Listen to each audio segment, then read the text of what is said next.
So here's what I want to do. We're going to continue from last week, but if you weren't here last week, that's not a problem because I'm just going to summarize, and you can always watch the video.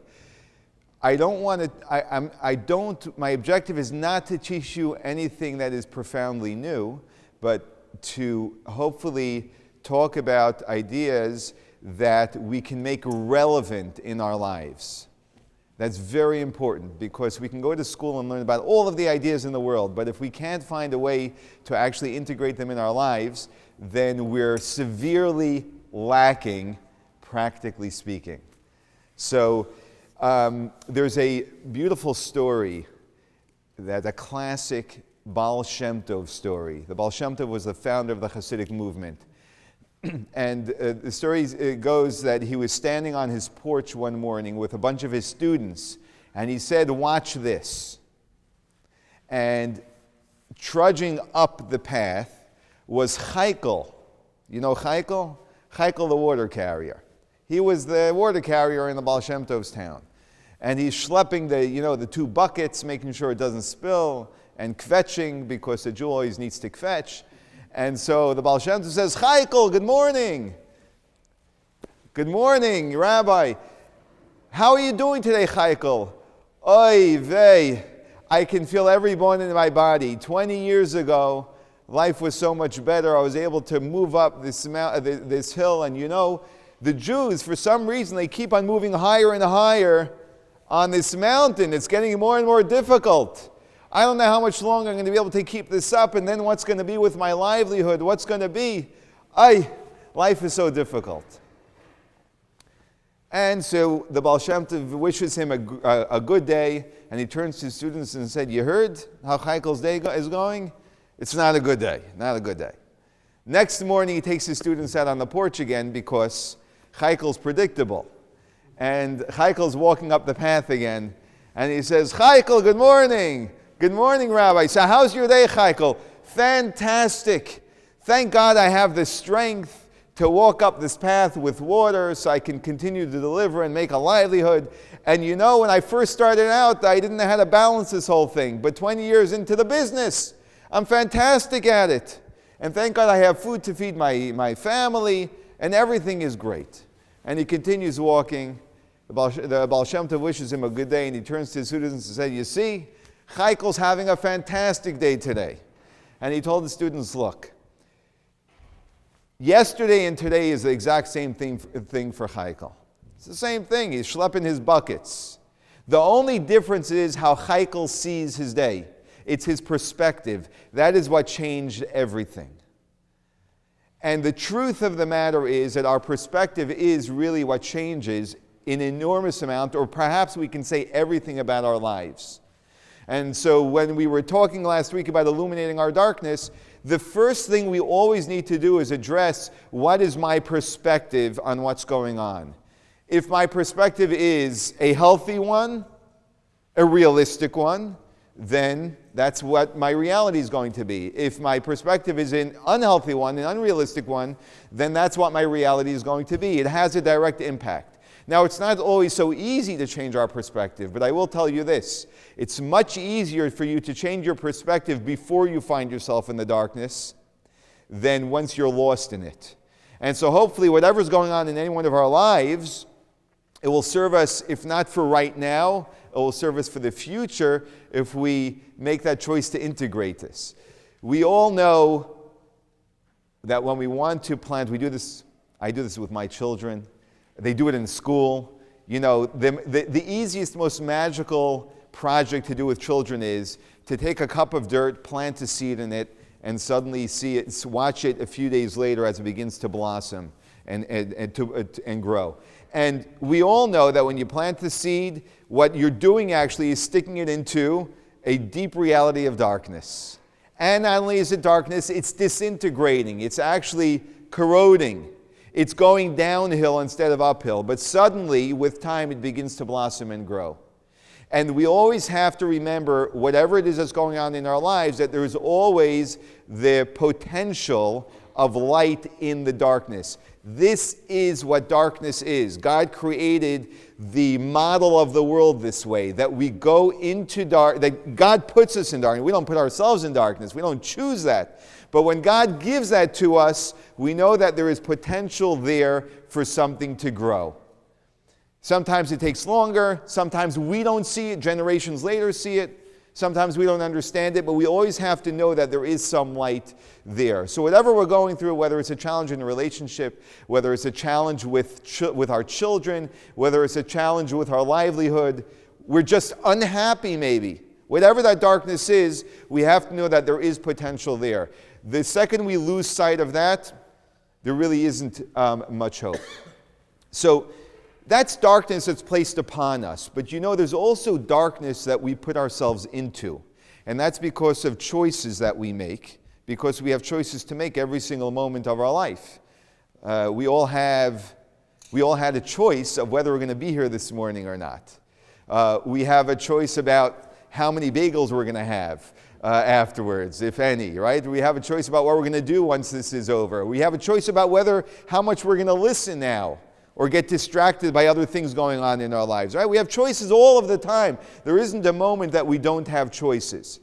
And so sometimes, very often, the choices we make actually put us into a place of darkness. And that's really what I want to focus on today, where we can actually take more responsibility in our lives to make sure that we don't get lost in greater realities of darkness, but we find ourselves in many more situations of illumination. The Torah tells us about two brothers, twin brothers, Jacob and Esau. Anyone ever hear of them? Okay, just checking. Well, just to make sure you're listening, actually. So there's Jacob and Esau, right? And Jacob, we know, is the righteous brother, and Esau, we know, is the troublemaker, the wild one, the one who does all sorts of things which are bad, which are negative, which are dark, which are evil. However you'd like to term it. It's all the same, just different degrees of negativity. And the reason why the Torah tells us about these two, who really are, Jacob becomes the father of the 12 tribes of our people, right? So this is the formation of the Jewish people. And so yes, they both actually lived, and they were both actually twin brothers, and they were both actually flip sides of experience of life. One was righteous, one was the opposite of righteous. However, they are also a paradigm for every single one of us and in understanding who we are within ourselves. And that is that Jacob represents good and Esau represents evil or negativity. And there's a very important reason why the Torah gives us this paradigm. It's for us to understand not only who they were, but to understand who we are. And this is something that's really important. We find that their mother, Rivka, their mother actually noticed, no surprise, that Esau is a dangerous wild boy, and that Jacob is a righteous boy. And what does Rebecca do? She supports Jacob to make sure that he can thrive and become the continuation of the family, right? But we find something much more surprising, and that is that Isaac actually wanted to give his firstborn blessings to Esau, the son who knows what he would do with resources that were given to him. He hasn't proven himself at all. In fact, he's proven that if you'd give him resources, he would do terrible things with it. It's sort of like if you have someone's very wealthy, and they have a son who's entirely out of hand. Are you going to give them a lot of money? It's a scary thing to do. So what was Isaac thinking in considering empowering Esau by giving him all of these blessings, which would give him a tremendous amount of resources in his life? You ever think of that? This is what Isaac was thinking. What Isaac was thinking is exactly what we're talking about. And that is that although Esau was a big troublemaker, he knew that there was an enormous potential that was deeply seated within Esau, even greater than Jacob had. And the way he knew that was from the chaos and the craziness that Esau lived. And that's because the enormous potential that was within him was so powerful, Esau struggled to direct it and to use it in a positive way. But Isaac knew if Esau would find the way to do that, he would be a very powerful person, much more powerful than Jacob was. And Isaac, in his desire to see his son prosper, to grow and develop into something very powerful, he wanted to invest this within him with the hopes that he would turn himself around. The reality was he didn't. And that's the reality. But that is what Isaac saw. Because Isaac understood what every single one of us needs to understand. And that is that we all have a side to us, which we're going to discuss, which challenges us enormously. It's a side to us which will always bring us down. We don't always see it as bringing us down, but at the end of the story, whether it's the end of the day or the end of the week or the end of the month or the end of some period of time, we find ourselves down.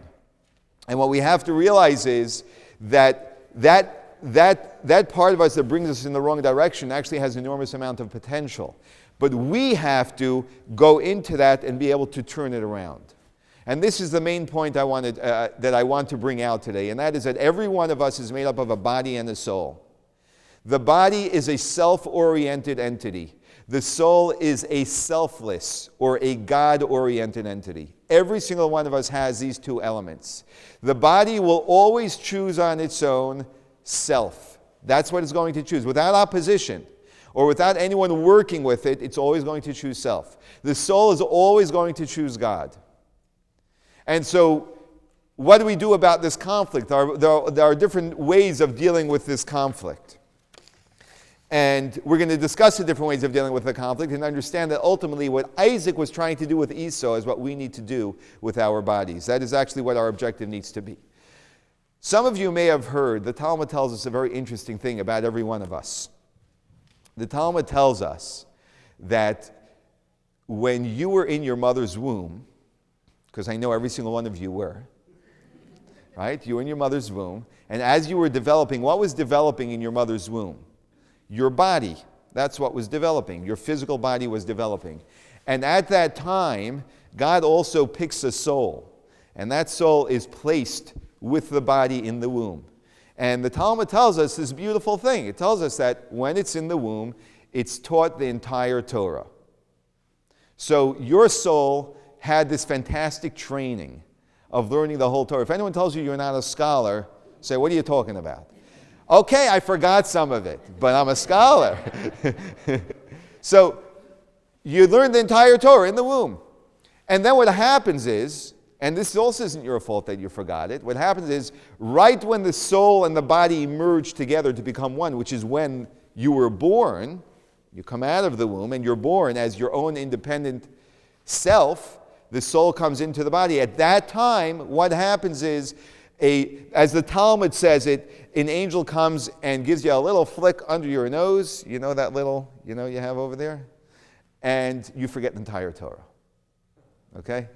And there's a great mystical rabbi by the name of the Maharani. He lived about 500 years ago, and he explains this. He says that what the Talmud is referring to, when he says that you get a little bang and you forget the entire Torah, is the bang of the merging of the body and the soul together.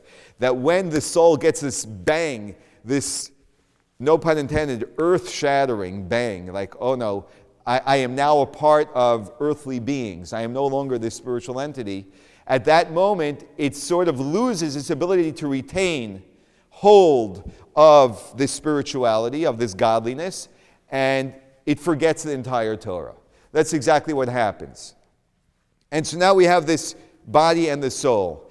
And what we have now is very, very simply, and I want to simplify things because if we don't see our lives simply, I don't mean simplistically in the sense that kindergarten, but I mean to simplify complex ideas so we have clarity with what we're talking about. Once we understand in a very simple way what the body and the soul is, and they're merging together, and the conflict that's going on, we understand what's happening every single day in our struggle, in our own darkness. What's happening is simply that you have a soul which yearns for God that was thrown literally into prison. It's imprisoned by a physical body.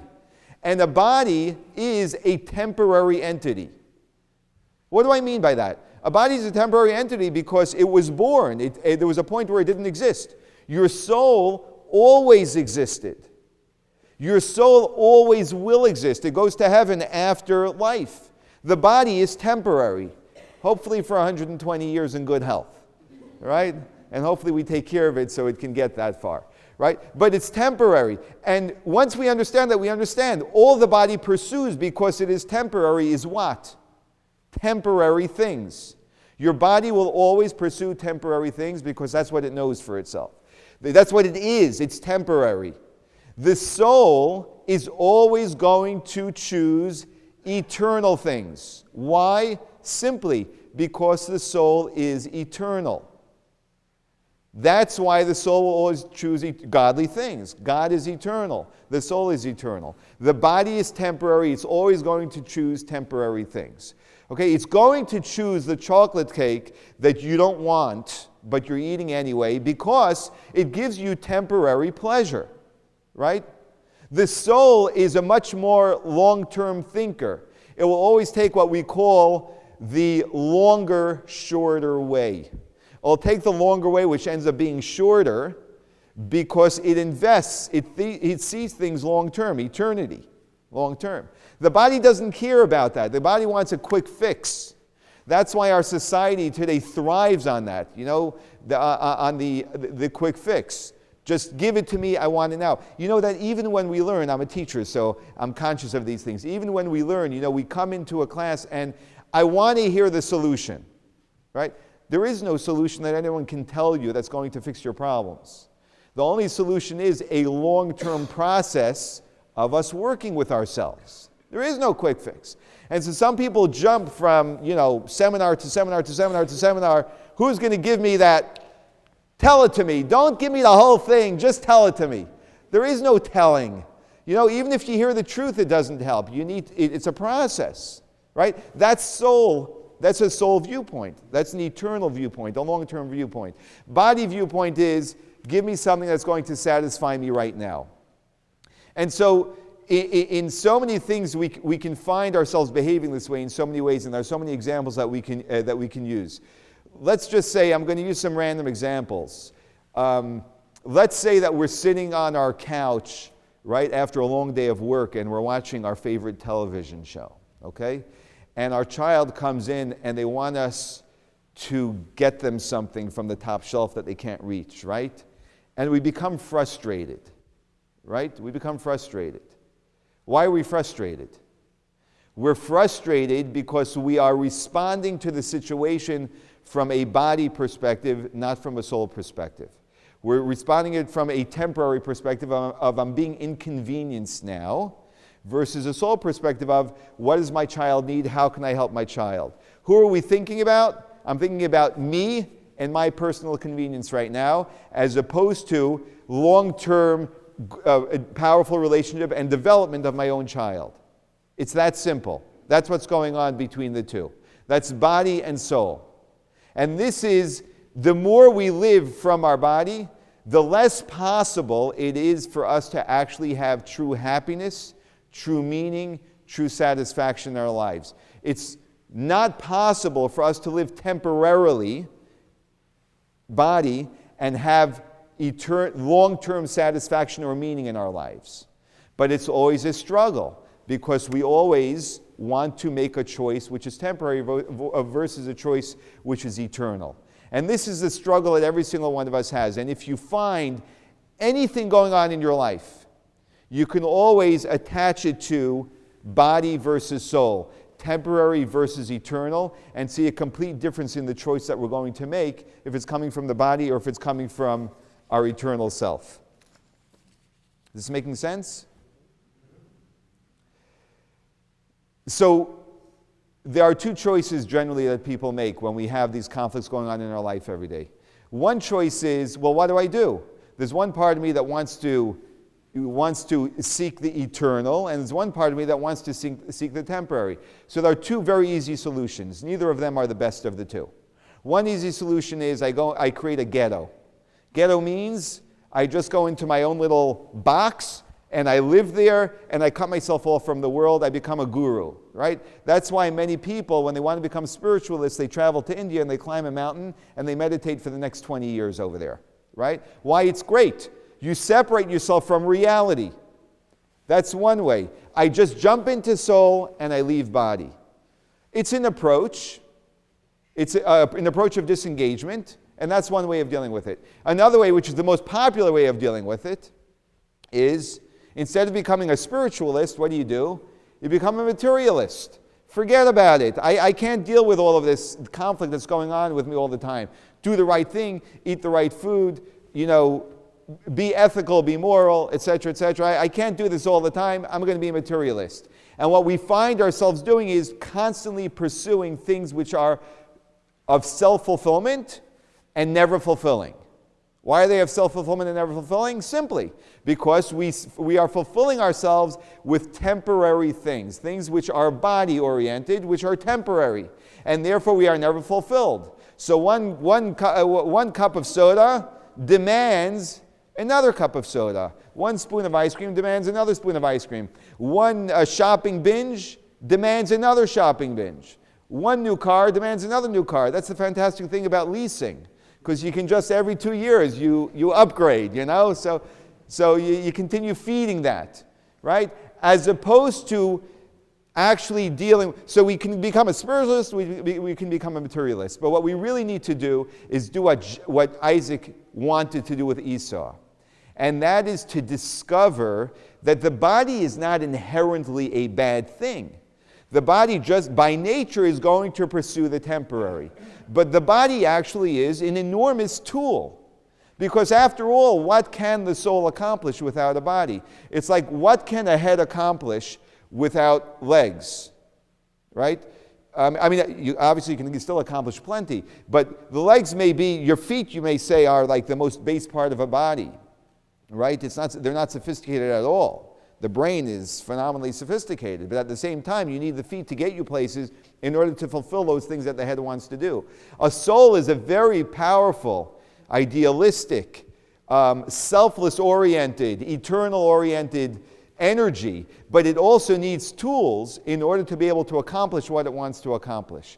So when we see our body as the tool of the soul, suddenly the body becomes a very powerful entity which is no longer self-oriented. It becomes the servant of the soul. And so I don't see my body in opposition. I see my body as an asset. But my body will only be an asset to the extent that I make the choice all of the time that I, the soul, will be the master, and that my body is going to be the servant. If I don't make that choice, but I become the servant of my body, I will be living in a place of darkness. And what I think what we need to really appreciate is this, that this is a core basic idea which actually impacts every area of our life which we struggle with. Even if it may be a relationship, we're struggling with a relationship that we're having with another person. So we say, well, what does this have to do with that? This has a lot to do with that. Because if we pay attention to when, let's say, our spouse or our child or our parents want something from us, and we become frustrated or angry or whatever it is, and we ask ourselves an honest question, and perhaps we have a friend who helps us with our honesty, because sometimes we're so biased we can't not even be honest, as to why is it that I'm getting angry and frustrated in this situation?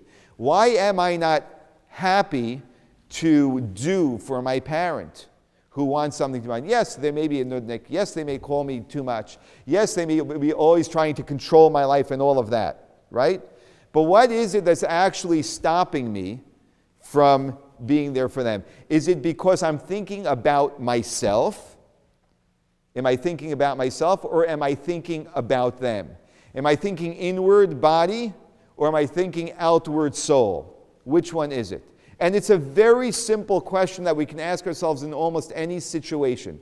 Now, sometimes We are not thinking about it. Sometimes a parent, can be inappropriate in what they're asking us. That is possible. But more often than not, we actually are so absorbed in protecting ourselves that we don't have the ability to go beyond ourselves. And so the ultimate question we have to ask is, who is the master? Who is the servant? Is my body my master? And I don't know about you, but I know for myself, I don't have to go back too many hours to actually demonstrate how my body is very often the master of my soul, and I find myself doing what my body wants versus what my soul wants. Or is my soul the master and my body the servant to my soul? The more we can move from our body being the master to our soul being the master, the more we transform our entire life, and we find ourselves living less in a dark place and much more in a free, illuminated place. And so whenever we find ourselves in any situation, let's just ask ourselves that simple question. Who's the master right now? Is it my body or is it my soul? Thank you, and enjoy your bagels.